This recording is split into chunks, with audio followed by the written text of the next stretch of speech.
Welcome to the Six-Figure Author Experiment, where we help you break through your first or next $100,000 goal. Parental discretion is advised. Now, let's get on with the show. Hey there, it's Lisa Savino, and I'm here with Russell Nolte. We have the Six-Figure Author Experiment podcast going on. Woohoo! Welcome to January, or whenever this is released. Happy New Year. This is our first record of the new year. We survived. I'm here with David Viergutz too, and he's going to talk to us about a subject that is becoming near and dear to my heart, increasing AOV. And I didn't even know what AOV was 3 years ago, but now I know it's average order value, and we're talking about direct sales. And I'm really excited to think more like a business owner because I want to make more money on my store, but also talk to an author who has reimagined how to provide more value to customers and I think a bigger fan base and just have a lot of fun doing it. I think. So let's hear from you, David. Will you give us a little bit of overview of how you got started and a little bit about scare mail? Sure. Yeah. I mean, my introduction is pretty similar to most authors, right? I wanted to write for a very long time, got into the 20 books model and the SPS model and was running ads and ads and ads. And I had a little bit of a different strategy because I came from horror and I kind of went into it with a business mindset, willing to lose about 3 to 5 years worth of money building a list up before I actually made money. And I was totally fine with that. So I built up a list of about 30,000 using Facebook ads, giving things away, giving books away, trying to upsell, of course, over to paid books over on Amazon, later moved that to my direct store. And yeah, I built a list of about 30,000 in about 3 to 5 years. I had a subscription rolling in the background too, just kind of doing all the author things, right? I had 23 books out and my books have never been mainstream genre, right? I mean, they've always been like my first book I put out had a book funnel link in it to listen to some radio clip that I had in there. It had drawings that I put in there. It had police interviews. It had all these things that were just not traditional, and no wonder it didn't do really well. But and I realized it wasn't because the book wasn't any good and what I created wasn't any good. It's because I hadn't found the right audience, and that's totally fine. So yeah, I have always explored different forms of writing, right? And so I had this list, and I had this crazy idea of, well, and I gave this speech back at Vegas, but basically, Taylor Swift inspired me to look for a product that I could sell for $3,500 because that was the price of her tickets for like close enough at her concert to see it, just to actually see her. So like nosebleed tickets were like $500. And so I'm like, well, artists, these singer-songwriters are not very different from us, right? They've got their own streaming platforms, right? You get paid through Spotify. That's like her KU. You can go to her website and buy merch and sign copies and go see her in person. And I'm just looking, I'm like, man, like the Spotify royalties, I mean, for Taylor Swift are obviously going to be really good, but for us, the KU royalties, I'm like, I don't really like that. That's not a whole lot of money for the product that I'm putting out. And so I said, well, how about I just go sell something worth $500, right? Or the equivalent. And I realized that people were not going to a Taylor Swift concert to listen to the music so much, right? They're going because that's the only place you can listen to the music from her, right? And so that was really important for me. And I said, that's an experience. You may not remember this specific tone and inflection and when the beat dropped and all that stuff and who was around you, but you're going to remember how it made you feel, right? And we can only get that from experiences. And so I stepped back and I was like, I'm going to design a Scholastic book fair reimagined in my neighborhood. And so they like to shut down the neighborhood for parties and stuff in my neighborhood. And I thought that was really cute. And I was like, I'm going to do an old school Scholastic book fair, bring people back in to an experience. And I'll just have a booth with my books and bring a bunch of authors in. And it'll be great. And as I'm imagining this thing, my eyes kind of like wander back and I look and I see my mailbox and I'm like, there's nothing good in that thing. And I got to go check it. And I realized it was way simpler than Scholastic book fair. I was like, I'm a writer. I write stories. There's a mailbox. Maybe there's something to this. And then I remember, and I'm like, oh my gosh, like I've known this thing. I read Dracula when I was a kid. This is epistolary writing. This is a story that's not told in a traditional novel format. This is told through letters and excerpts and journal entries and everything else. And I was like, there it is. There's the solution. And I looked and I said, I'm going to send cool things in the mail, and not just cool things, but a story that is very specific to the format. So like You and I know that there are movies out there that are absolutely horrendous movies, but great books, right? I mean, so a story that's inherent to the format. And I don't think my stories that I've written or the stories that we've published to Epistolary, I don't think they'd be any good as novels, and they won't ever be. I will never novelize. I will never turn them into a novel.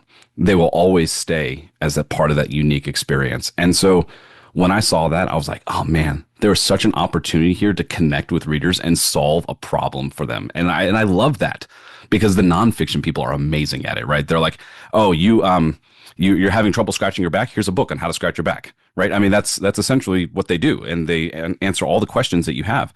But there's not really that for fiction, right? There's no like problem to solve other than, hey, we'll kill 8 hours of your time. We'll take you from this world. You know, if you like this, you like that. You know, I mean, it's very surface level. And to be honest, most books are pretty much the same purchase style from the readers and from customers as the gum in the aisle checking out, right? It's impulse purchases. So we have to stop the scroll to get them to impulse buy. And that's because it's not seen as necessarily a necessity. I know for some people it's a necessity, but anyways, so all in all, I went all in on story letters. And I didn't just go in on story letters from a publisher's perspective or from a writer's perspective. I went in as a publisher perspective. So I'm the CEO of epistolary.com, which is a family of brands to include Scare Mail, to include Epistolary Presents, which is our in-house team of story letter writers. We also purchase story letters. We distribute for other story letter companies. We are a one-stop shop and the only, as far as I know, publisher of epistolary stories. Our brand also includes Fay Letters, which is a recent acquisition. So I'm all in on story letters. I'm also the CEO of Creator Unleashed, which is a product development, design, third-party logistics company for creators. So there's my skinny. I came from fitness, fell in love with writing, sold my gym, my contracts, everything, made $200 my first year. Last year, I cleared $4 million. This year, we're hoping to do 10 to 20. So that's my journey over the last 5 years very quickly. I love it. This is so great. And I have to say, I was at a writing retreat with Ennis Johnson, and we always go around the room and like, what's working? What are you excited about? And she was frothing at the mouth. She's like, there's this thing called Scare Mail. And she writes romance. So I'm going, well, okay, Ennis. And she's like, I'm going to write an epistolary letter of a long lost Fey prince to his fated mate. And she went on and on and on. And I was like, oh yeah, I'm into this. I want this. And she's working with you now, right? Yeah, we signed in as for her Fey romance. It's it's called The Courtship Chronicles. It's like The Bachelorette meets Fey, or The Bachelor meets Fey. I had to go watch The Bachelor to really understand what it was when she pitched it to me. But yeah, so we'll be signing, and we signed her, and we'll be publishing her story letter under the Fey Letters brand this year. So it's going to be gorgeous. That is really cool. And I think, the most online generation wants print. I just think it's so interesting. We have AI introduced everywhere, and people want the human touch. And I don't know if any of my kids have really gotten a letter in the mail other than from their great grandmother. So it's really cool and exciting. I also love that you created a blue ocean, and there's a book I think called Blue Oceans, and it's about creating just a new economy. And they use Cirque du Soleil as an example. Cirque du Soleil didn't go, we're going to make a better circus than Barnum and Bailey. They said, we're going to take all the acrobatics and all this dance and all this performance in the circus, and we're going to put it on the stage. And they created something no one else was doing, and no one else still is copying it. It's them. And I guess you could say they're competitors or theater or the circus, but not really. So I think it's just so cool that you put together a bunch of things you loved and also are giving readers this brand new, fresh experience. And I think there's an opportunity for me to do that more and not just think like what's always worked and how to iterate that, but really go, well, what do I love? And step into like the zone of genius beyond like, okay, write another book, write another series, and maybe it'll sell and you'll try to get better and write a better blurb. It's just feeling tired for me right now. I'm like, okay, blow it all up and do something else. It's fun to hear these out of the box ideas, but what do you think, Russell? Well, I mean, I'd like to hear kind of how you think about like putting one of these together. So like, let's say you are an author who's listening to this and you have a pretty decent sized list and you like what I like about the letter format is it's still reading. So like you're not creating an entirely new experience. Like you're taking the 30,000 people you have on your list and you're like, you obviously already like reading. So like, let's just start with the base concept of like, you're going to like letters if they are, if they are good because you enjoy reading and everyone enjoys being delighted. And so I'd love to hear for like someone like Lee, like how can we take, because like I last year wrote one of her sold to the Berserkers as a comic that's coming out later. But like, let's say you're taking that same her series that has been selling, or you want to create something in a world. Like, are you creating a new world, or can you do this with the world that's already created? So both. I mean, so there's no right or wrong answer, right? So I much prefer to have I much prefer to have a new story. And the reason you have a new story is because your audience is already segmented when you give somebody a book, right? So they're going to read that and they're going to say, I want more of this, right? And so if you produce these letters and it's not correlated, or it is correlated, but it's not as good or similar, or they don't understand the concept of the story letter and how it feeds into the story, they may not be interested in it. And I'm just worried that it's two different experiences, right? Mm-hmm. You got the book and then you've got the letters. Now, there is opportunity for crossover, right? So one of our authors, I can actually say it now, she signed paperwork, Kyla Stone is going to be writing for us. And Kyla is producing a series of story letters within her universe already. And that's the first one we've done. We don't know how well it's going to do. However, we know that she's built a lot of trust with her fans. There's a lot of long tail to the series that she's already got. It's got a proven track record. So we know she knows how to write.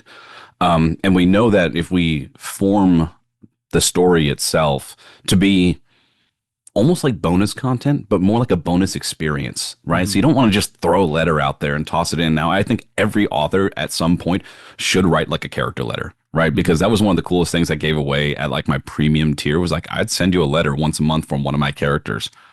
And I just wrote a handful of them. So I've been writing letters forever, but like, yeah, I mean, that was one, like a premium tier on one of my subscribers. So I don't think that you can say, this would work really well as an adaptation or as a tie-in or as a standalone. I think you just have to try, and it depends on an audience. And not every story letter is going to do very well, right? We've got 9 under our brand that we're launching this year. And I can tell you that 2 of them are kind of like, I don't know, right? I mean, because not necessarily because the story's not good, but is the audience that we know, the demographic, are they going to respond to it? Right. So our Fae Letters brand is $249 for the story. It's 52 letters. It's double the length. And it's basically for all those people who love really, really pretty Fae romance stuff. Right. They want to see it they want to see it up on the wall. You know, they'll buy it. They'll back all the Kickstarters. And then they got a ladies group that get together, the Discord that they can get together with. And then, you know, they don't even have to open the letters because we give them the digital version too that they can click open on their phone. It's gorgeous. They can listen to the audio and listen to the sultry mails as they walk through a little bit of spice with the reader. So, I mean, that's a whole different demographic than, let's say, the scare mail readers, right? So they may not respond well to the $250 price point. And so that's a consideration as well, is that every story you write is going to have a different audience. Absolutely. Now, you do the best you can to build trust with the current audience you have, right? You have a list and you're like, hey, look, you know me, you trust my writing. But if you go write something off the wall, it may not work, right? Even no matter how much trust you built, because it is inevitably a different audience. So I guess to sum up, like, try it each way, try it every way. I would say, do something easier than epistolary writing. It is very difficult writing. It's very difficult to do something when we're novelists, right? I've written 23 novels. You've written a bunch of novels. Lee, you've written a ton of novels. Like, that style of writing, we get caught up in it, right? And it's very hard not to put that into a letter, right? Mm-hmm. It's so unique. So, and I don't mean unique as in something that's locked behind like a lock and key. Anybody can learn how to do this, right? Just read some of the epistolary novels out there and then get creative, right? So we have artifacts that we call them that are in our story letters. Artifacts are not just extra inserts tossed into the story letter.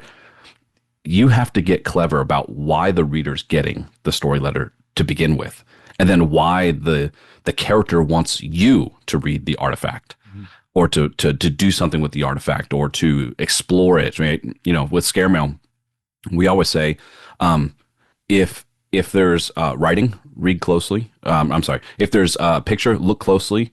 If there's a link, click it. And if there is an opportunity to explore something beyond the story, right? So if you go follow a link and go down a rabbit hole, that rabbit hole's there for a reason. So including mystery elements like that are interactive, like they have a purpose other than to just say, well, let me throw some extra stuff in here because it doesn't feel like this envelope's weighty enough. So scare mail itself, the story letters themselves, they don't, on their own, they may not build out a full experience. It's when you have the one letter plus the next letter plus the next letter plus the next letter, and you're reading why it's taking 2 weeks to get to you. And you're like, wait, what? Yeah, it's not just, we're not just sending on a cadence because it's every 2 weeks. We're sending on, well, I mean, logistically it makes sense, but also the characters are going to explain to you why you're getting it every 2 weeks.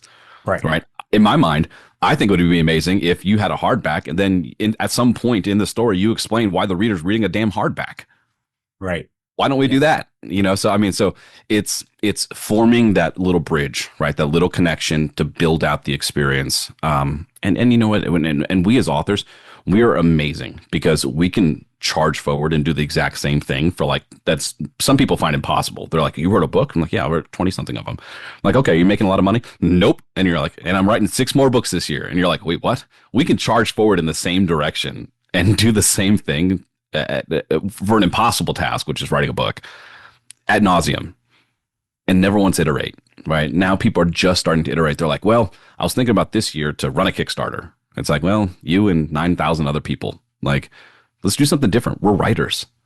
Right. If we can abandon our vanity as a novelist, which I've completely abandoned, like I'm a writer. I'm okay with that. I've abandoned my vanity as a novelist. And I'm like, I'm a writer. I write story letters. I'm totally down for it. I made $4 million last year doing it. So like, that's okay with me. Like, I'm okay with that. I can abandon that and I can still write the books I want to, don't get me wrong, but exploring other avenues as a storyteller, I think that's where the future lies. And that's kind of what the overall message is, right? Lee, you mentioned like ChatGPT and AI has like, it's kind of disrupted everything, but at the same time, I think it's leveled the playing field, right? Everybody. So like good writers are making a lot of money. Used to be able to pump out a book a month, right? That was the speed, book a month. And those are people making 6 and 7 figures. That model is gone, right? Because anybody can now write quickly. So it's leveled the playing field. So now the people who are like the good writers, they're going to rise to the top. And I kind of like that. I'm all right with that because that means that it's something that I can control. Right. So I can control the quality of my writing. I can control the story. I can control how I communicate with my readers. I can control how I reach my readers. And, you know, and I can control the things that I show them. And I think that's, you know, that's our future as it is. Right. And Lee, you mentioned average order value, and we can get into that if you want. But basically, it's a product of direct sales. I mean, Amazon does it for you anyways. But yeah, if you want to segue or jump in on that, we can totally do it that direction. I do. I've thought of 3 different references real quick. We did warn you that we kind of ramble, right? So I do too. So it's okay. We will get to AOV. I'm really excited about that. But there's a book called Marketing a Love Story by Bernadette Jiwa. And she says, when you move closer to the customer, that's always kind of the new business model, the new economy. So hotels to Airbnb, Blockbuster to Netflix. So I kept thinking, like, how do I get closer to people, but still be a complete introvert and never talk to anyone that I don't want to talk to? And I think, you know, you have created an experience where you are getting closer and you're having them go on rabbit trails. And that is how you build a cult. Like, that's how you build a fandom. And it's the Betty Crocker method where she didn't say, here's the cake, you know, or here's this box, you just add water. She's like, you add water and an egg. And that egg, they're like, well, I have baked this cake because they put in the egg. So you've created this reader experience where they're part of the journey, part of the experience, and it's just, they're essential. And I just love that. So I'm just throwing those two references out there.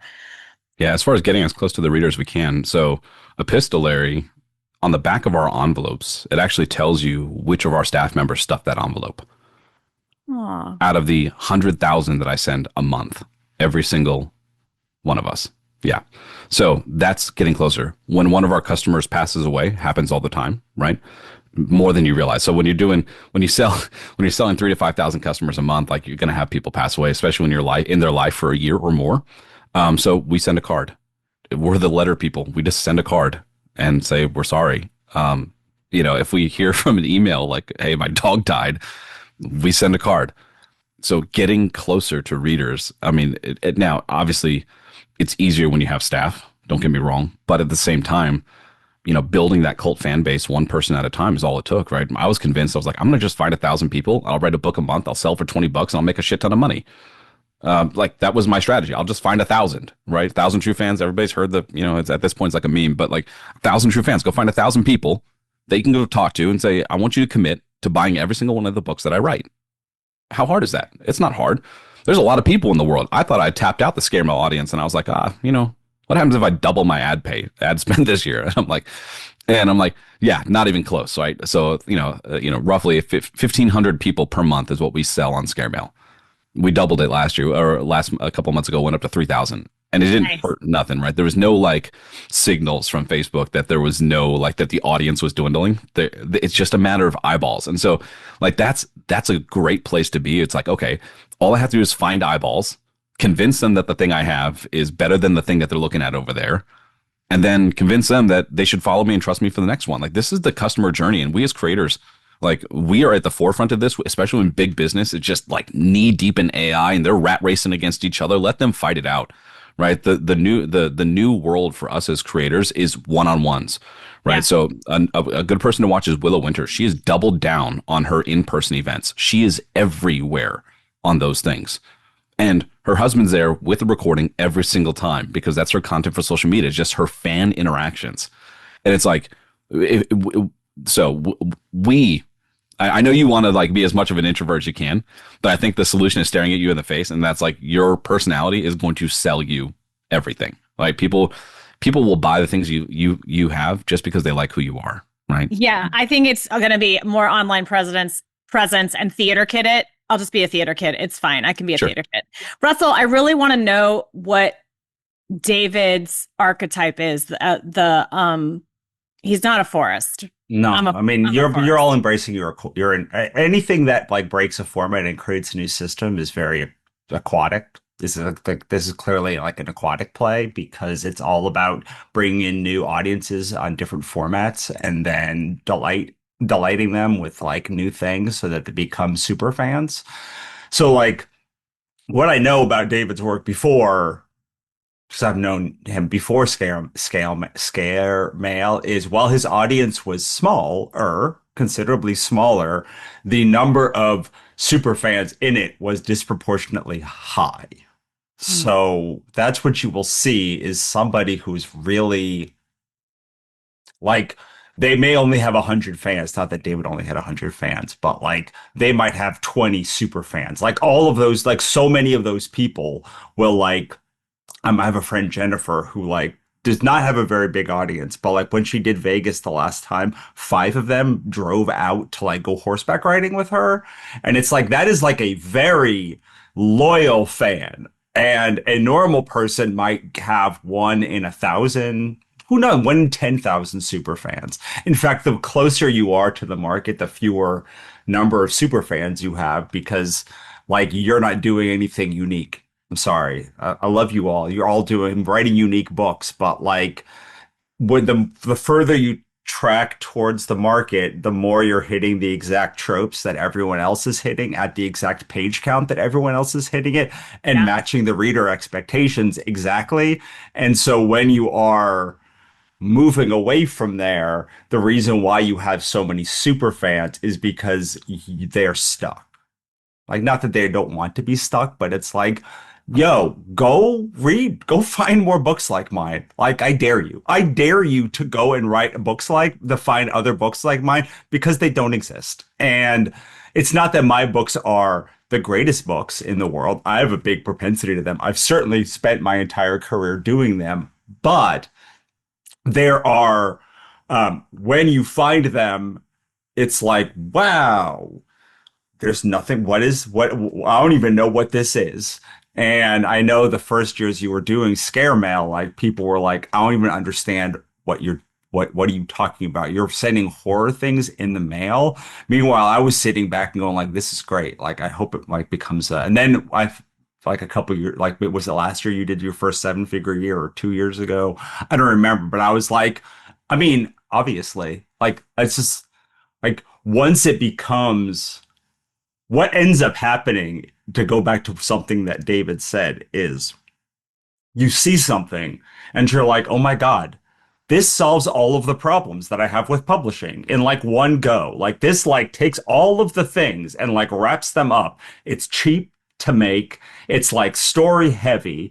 I can do it infinitely. It scales without me having to do more for like it scales with me doing a minimal more effort, in so much as like when you're already sending 1,000 letters, sending 1,500 letters is like not going to break you. You're giving the same experience. So you were talking about experiences and Willow Winters, and like, she is exhausting because she does scale through social media, but the experience of meeting Willow Winters, only one person can have it at any time. And the difference of what I like about epistolary novels or scare mail or what David's doing or any of these things is it's like you create this experience once. And yes, you can iterate on it, but like once you create that experience, you sell it forever, which makes complete sense to anyone who does books, because that's what a book is. A book is you create the experience once and you sell it forever. So did I get any of that right, David? Or like, does that sound kind of like what like, I've only been an outside observer of David's career, but I've been a pretty devoted outside observer. No, I appreciate it. Yeah, no, you got it you got it exactly right. And the other thing is that, we as writers, we sell low priced goods, and low priced goods have very, very tight margins. And so I tell authors, like, why not design a premium experience and sell the most expensive thing you can? Because the customer journey for buying a Tesla is the exact same as buying a piece of gum.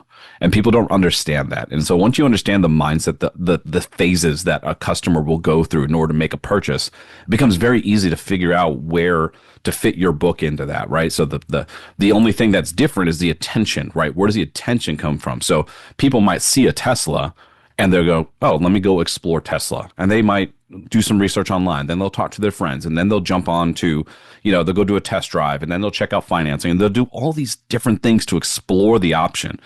The only difference between the Tesla and the pack of gum, or from our books, is that they're going to pop open the reviews, which is like them talking to their friends, right? They're going to look at the cover to see if they like the way it looks, right? Like the way it rides, right? They're going to go and they're going to look and see what other people are saying about it, right? They're going to say, hey, has anybody else seen this? But they're going to do it in a fraction of a second amongst a sea of 100,000 other people, right? There's 10,000 to 20,000 books being published per day. And I don't care what you say, there is noise out there. There is absolutely noise out there. And Amazon's still learning how to deal with it.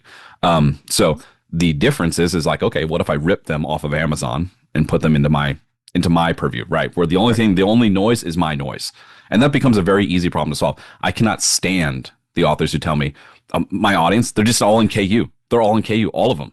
The ones that are paying you money right now are in KU, yes, because they're the ones you found. But KU is only like 10% of the market. Like, it's really not a big market at all. It seems to be that way because that's where the money's coming from at the moment. But there's an entire market of people out there. This is insane. There's an entire market and business model out there where the 5 biggest publishers on the planet are selling print books at wholesale to stores where people walk in to go purchase them at full price. That is insane to me. And we're so focused on ebooks where there's the smallest margin possible and a fraction of it. And then Amazon takes 30% of it and then says, no, you cannot have the customer data. And we're not even going to tell you what your read through is. You got to kind of guess. So like, we're going to play in that ball field. Well, Why don't yeah, we play in the same? exactly. Why don't we play in the same ball field as the publishers are? Right. Sell full price goods at a premium dollar where the readers are. That's not difficult.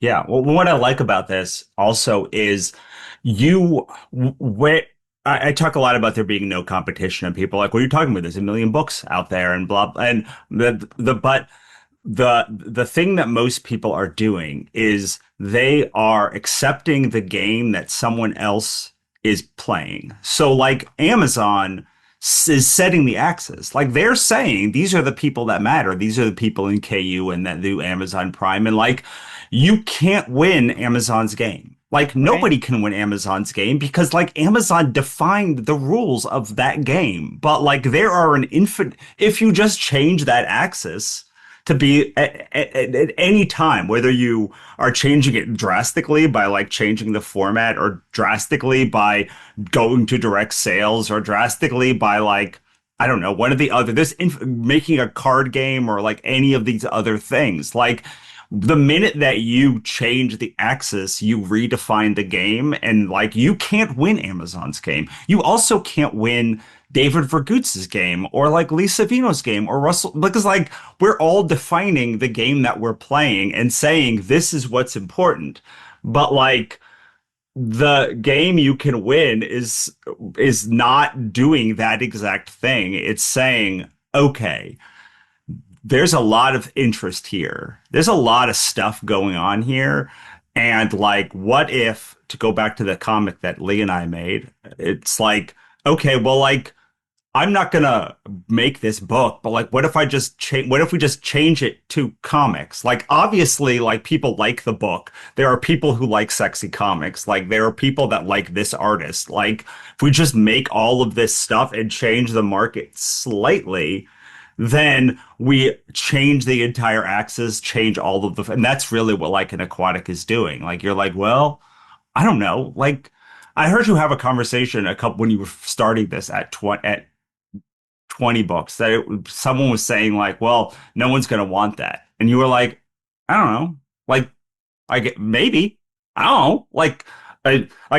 Just because you don't want it doesn't mean no one wants it. There's 8 billion people in this world. And like, it may be possible that nobody wants it, but the opportunity cost of doing scare mail and doing, even if it's 5 or 10 letters and seeing is like very low. Because all you have to do is write 5 or 10 letters. You don't have to make it a huge, massive package. You don't have to make it a book box. You can just say, well, I have a beginning of a story, an end of a story, and I know there's a billion epistolary novels out there that I can just read. I don't even need to make my own. I could just take Dracula and like someone does a daily Dracula, like and all they do is they make all of the days, all of the Dracula letters. They just just send them out every year on the same day. And it's like, there's an infinite number of ways to become more complicated than that. But like, it's actually like really simple. And you probably, even though David was saying how hard it is to do epistolary,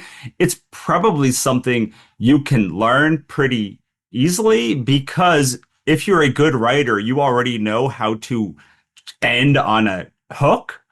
Mm-hmm. And then do the next chapter. And there are enough guides out there that are very, very famous books. Even there's like a Jane Austen, her last book was all done in letters. It's like there's so many options in so many genres that like you can probably figure it out without you like making a $50,000 mistake of like making a long comic or something. I don't know. And I think honestly, to all the listeners, we need to get weird. We need to disrupt. That is our strength.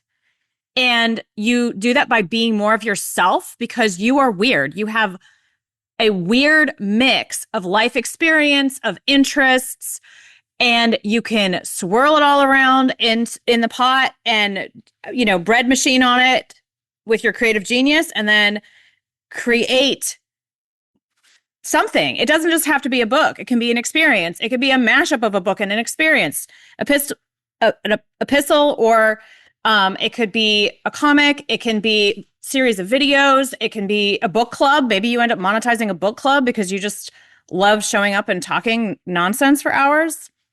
But it can be anything, but you need to get weird because you are not AI. And that is a benefit. And we need you to be more human and more of yourself. And honestly, this is a little bit high level. And we talk about this a lot on the podcast, David, because I'm in coaching and therapy and all sorts of things. Because I got really good at playing the game a certain way, but then I had to shut down my creative weirdness. And I want to get more weird because that's when I'm really, really brilliant. I want Lee Savino to be like, oh, she does write romance, but man, it is bonkers. And I think, but then then only Lee Savino can write that, right? And you could feed it into AI and try to produce it again, but you can't produce what I'm going to produce next. And so, yeah, I just think we need to get weird. You can't do that unless you feel safe. And I think opting out of playing the old tired game. And you did that because if you're an indie publisher, you opted out of the old tired game of let me get an agent and ask permission. We're not in a permission economy anymore. You give yourself permission now. And if you're unable to do that because you're just closed down in fear, I see you, I get it. And therapy and Becca Syme's coaching on Write Better Faster can really, really help you. So maybe that's step one. But then listen to David some more and start like being like, what do I want to mash up together? I like cooking and I like romance. How does that go together? Maybe there's baked goods that come in the mail to you. I don't know. But it can get really fun and really weird. And again, you create this blue ocean. No one else is doing it. You have no competition. And you already have no competition if you are fully yourself. Yeah, I mean it's a no competition basis on the fact that the thing that you are creating is uniqueness, right? And so you've hit on it perfectly. We are in competition for each other's for our readers' time and our dollars at that moment, right? So like Black Friday is the most competitive day of the year. But at the same time, readers have money for the things that they're consuming on a rapid basis, right? So it's not like an investment, right? It's where you're competing for an investment that's a 20, 30 year, like these investment firms have to compete for the dollar that's going to last them 20 years, right? That's a horrible ocean to be in. Versus with us, where we're like, hey, we know you're going to burn through this book in a week. I've got one waiting for you when you got another $20, right? So I mean, there is competition, but it's different for us, and that allows us to not have to pit ourselves against each other. But you said that we got out of one rat race and went into another one, and not only that, but we defined the rat race, right? We said, no, you have to write in a series. You have to price your book at $3.99. Who the fuck said that? And I'm like, all my books are priced at $6.99 starting, and that's for the short ones. And the day that I priced my books at $6.99, I made more money. And I said, why are the traditional publishers? Stephen King's latest book, when I increased my prices, Stephen King's latest book was priced at $14.99 for the ebook. Is the exact same price as the paperback. And I said, what the hell? And I asked around, and I said, how come traditional publishers charge that much? And every single author I talked to include some high-figure authors, said, because they're trad. That was it. That was the excuse that they had. That was what they had heard. That was what someone else had told them. That was what they defined for themselves. No, they know that Stephen King's name is locked up in a brand, and there's only one place to go and get it. So they can charge whatever the hell they want because that brand commands the price. I know that Scare Mail, I've increased my prices 3 times since I launched Scare Mail over the last year and never once seen a dip. We have Fay letters priced at $249. Don't see any dip in sales because of the price point there. It can command those price points because it is locked up behind our implementation. We own it. And we as authors can do the exact same thing. Charge more money, get out of the same game that we're playing, and stop making excuses for traditional publishers who are playing their own game. Let them fight each other. There's 5 of them, 4 of them. Let them fight each other till there's 3, 2, and 1. In the meantime, we can focus on the things that actually matter. Like as a publisher, here's the one thing I've learned from indie. And don't get me wrong, like I understand what the publishers do. What I've learned from indie is that my authors still care about the reader relationship, and me as the publisher can be a facilitator of that relationship. That is why each of my authors, through their onboarding, whenever they get a sale through epistolary, there's an opportunity to join the author's mailing list. Name one publisher doing that. I know publishers out there, mid-list indie publishers, that don't even have a mailing list. I pulled one of my books from one of those publishers, and I canceled the contract. I said, because you guys you can't launch books. You have no idea. Most indie presses right now, the strategy for indie press is really, really sad. It is, we're going to sign a bunch of authors. We'll put a minimal edit on it. We might buy a decent cover on it, and then we're going to throw it on Amazon, call it marketing and publishing, and hope the algorithm rains money on us both. That is the strategy. Because at this point, there is no there's no way to earn money, at a profit when the average customer acquisition cost across advertising is $20 when you're selling a $3.99 product. There is no way. And so what you do is you pump money into the machine, feed Amazon's algorithm. Amazon will rain money back on you, right? That's the strategy. Because we have not figured out how to sell a product for $3.99 when average customer acquisition cost across the board from top and bottom is $20 for e-com. So the math doesn't math. And that's why I say, like, I would love to see somebody, and this is just an idea. I've been throwing this around. So there's two ideas that I always challenge people with. I said, do something called Fire and Ice. I call it Fire and Ice for a reason.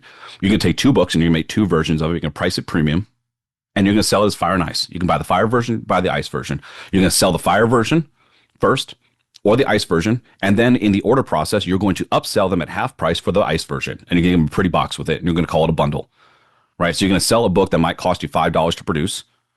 You're going to sell a Fire version and an Ice version. Two different covers. You invest it one time. Do an upsell for 50% off. You're going to walk away with $35 to $45 based on the price. Your average customer acquisition cost is $20, and it costs you $5 in sales or in cost of goods sold. So you've made $10 to acquire a customer. Try it. It is not difficult. This is not a difficult game to play. So that's ground level.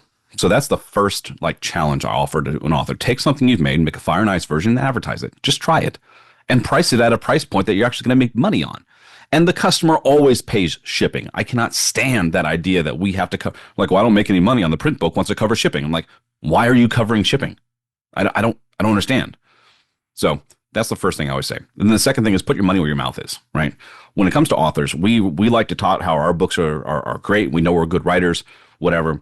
I put a challenge out last year to to my readers.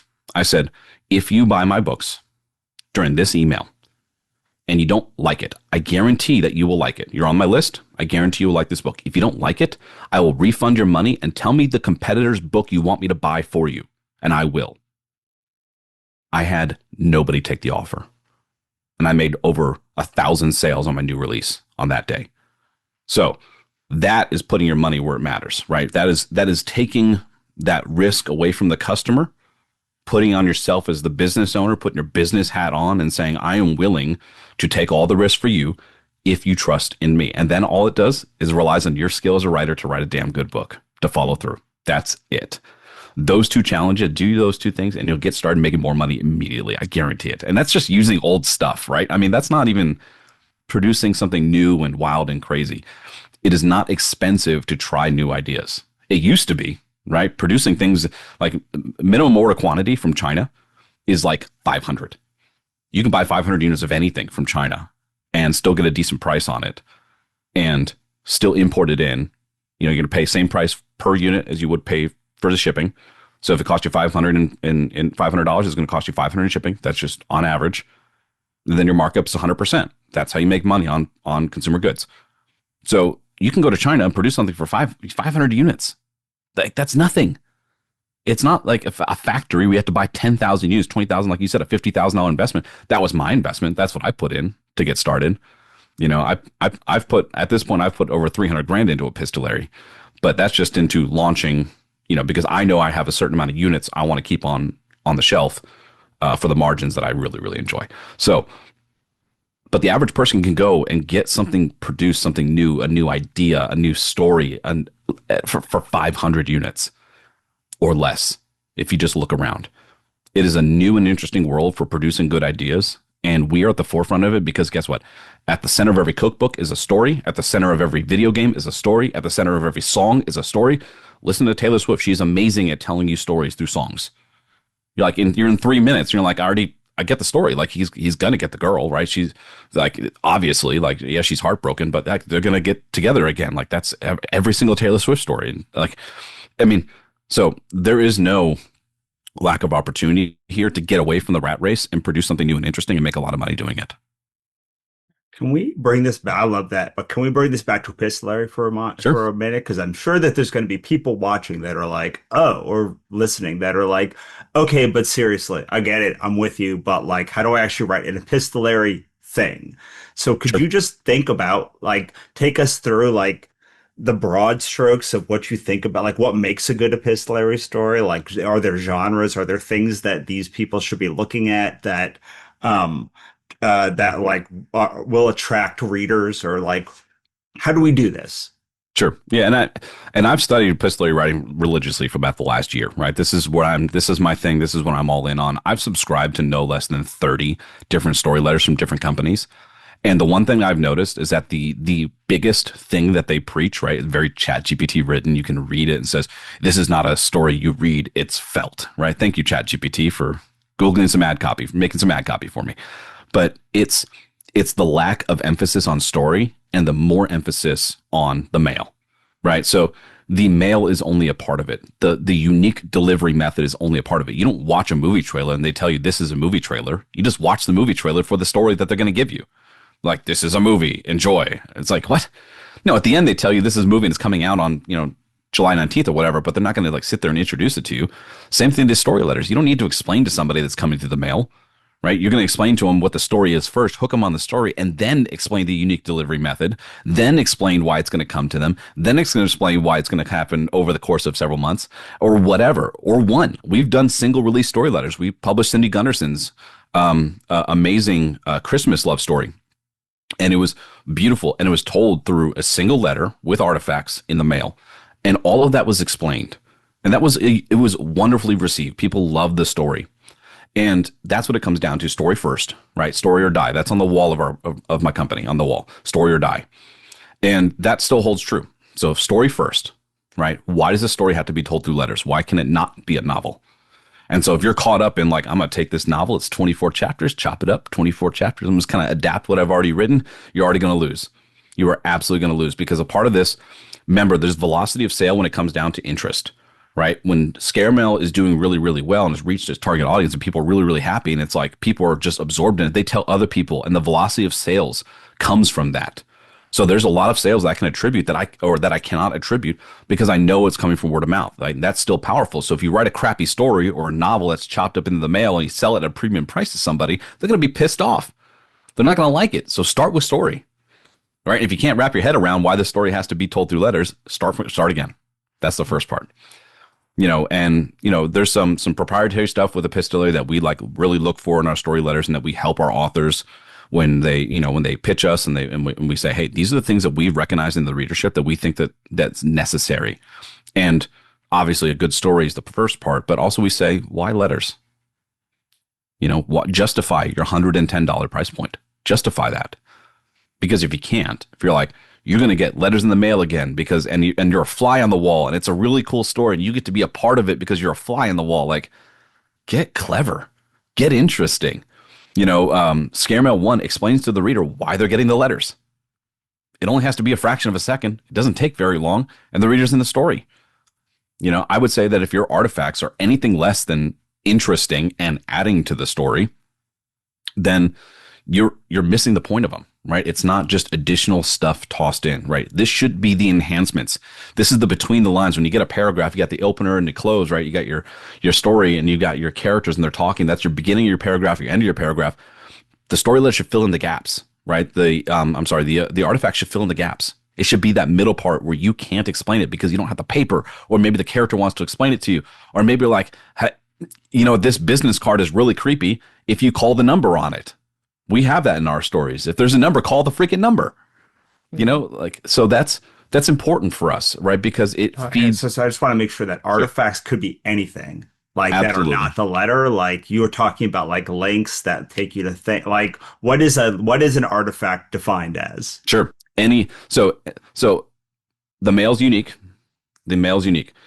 First class mail, and so my life is basically like the office. Because I know about paper products. Anyways, I've become an expert on mailing internationally and nationally. It's just insane.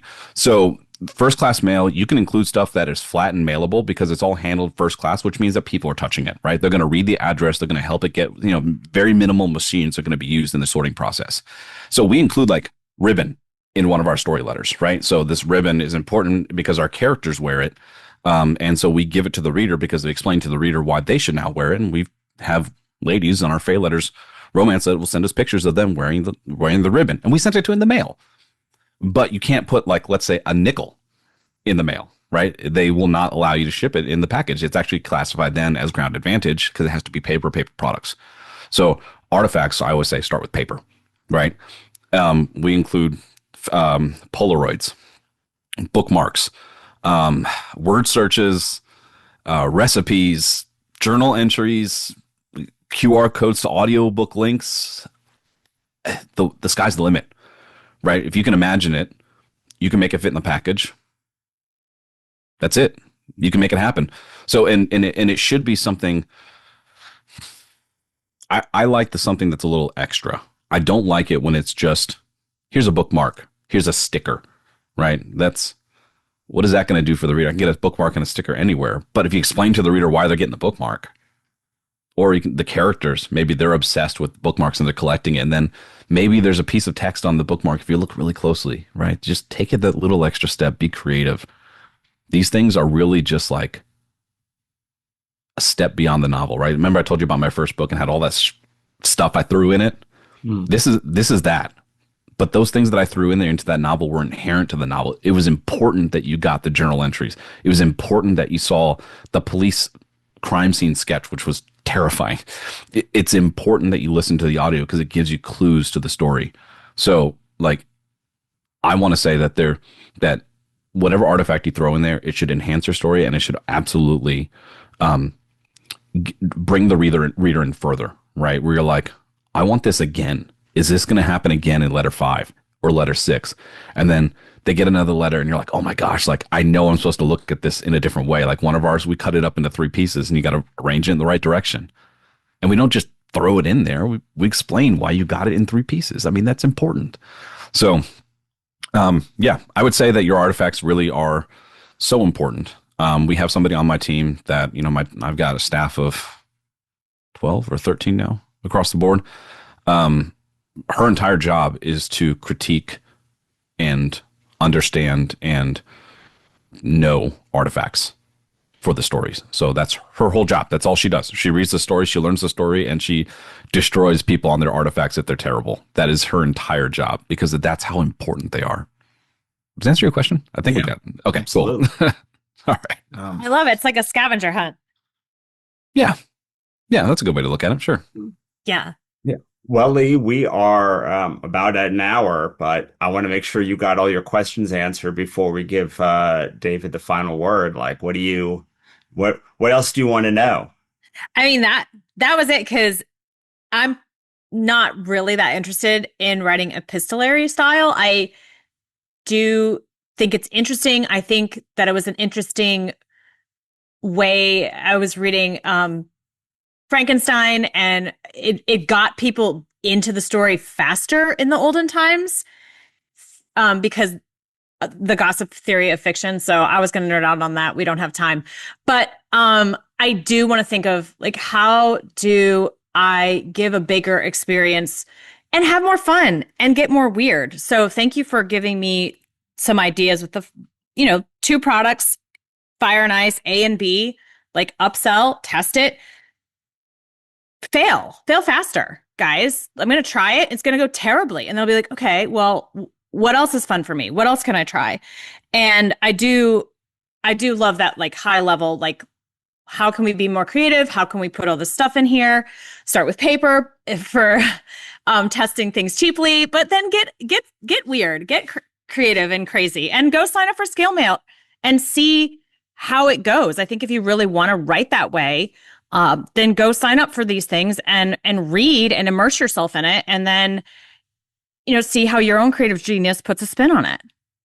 And I'm on the other side where it's like I'm very down the road of like already planning an epistolary thing. So I'm so like this was very helpful for me, just like to frame all of the stuff. But what's like a final thing if someone is like thinking about growing beyond the book, to give a Michael Evans plug, like what should they, like where should they be thinking, and then like where we can find you, and then we'll say goodbye.